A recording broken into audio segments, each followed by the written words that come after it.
Good morning friends. তো গরমকালে তো আমের চেয়ে বেশি সুস্বাদু ফল তো আর হয় না। আর এমনিতে তো ফলের রাজা তো আমি, তো আম তো মানে সিম্পল কেটে খেতেও ভাল লাগে।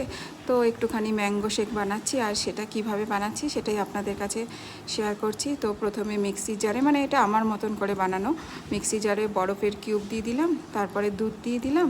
এরপরে আমগুলোকে ভালো করে খোসা ছাড়িয়ে নিতে হবে, হ্যাঁ, যাতে মানে ভালোভাবে খোসাটা যদি থেকে যায় তাহলে আবার ওটাও ওর সাথে গ্রেড হয়ে যাবে, সেটা খেয়াল রেখে খুব ভালো করে যত্ন করে খোসাগুলোকে এই যে খুব ভালো করে খোসাগুলোকে ছাড়াতে হবে। আর খোসাগুলোকে একটুখানি পাতলা পাতলা করে ছাড়াতে হবে। দেখতে হবে যেন আমের কোয়ান্টিটিটা যেন খোসার সাথে বেশি না হয়ে যায়, তাহলে আবার অনেকটা আমও চলে যাবে। তো সেই সব দিকে ভালোভাবে খেয়াল রেখে ভালোভাবে ওই আর কি খোসাটা ছাড়াতে হবে। হ্যাঁ, এটা আবার ছুরি দিয়ে কাটলে পরে বা বটি দিয়ে কাটলে পরে হবে না, হাত দিয়েই করতে হবে।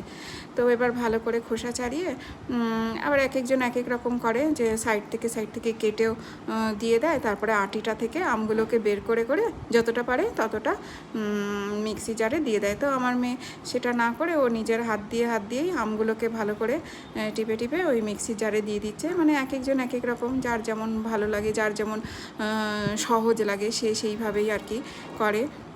তো এইভাবে এই যে আস্তে আস্তে ভালো করে ভালোভাবে আমগুলোকে কাচিয়ে মিক্সি জারে দিয়ে দিচ্ছে, যাতে আমগুলো আর বেঁচে না থাকে, সব আমগুলো যেন বেরিয়ে যায় আমের আটি থেকে। তো আর এইভাবে এরপরে আর কি একটুখানি চিনি দিয়ে দেবে, আর সামান্য নুন দিলেও হয়, কিন্তু আমরা নুনটা দিইনি আর কি।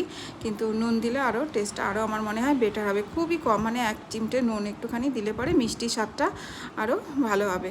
তো এরপরে তো ভালো করে মিক্সিতে গ্রেট করে নিলাম বরফ চিনি, যাতে ভালোভাবে ওগুলো গ্রেট হয়ে যায়, মিশে যায়।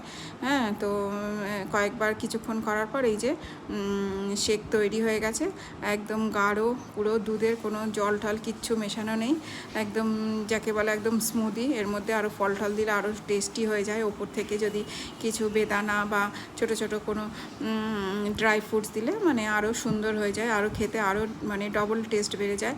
তো যাই হোক বন্ধুরা, এইভাবেই আমি আমার ম্যাঙ্গো শেক বানাই। আশা করি তোমাদের ভিডিওটা ভালো লাগবে। তো চলো, টাটা।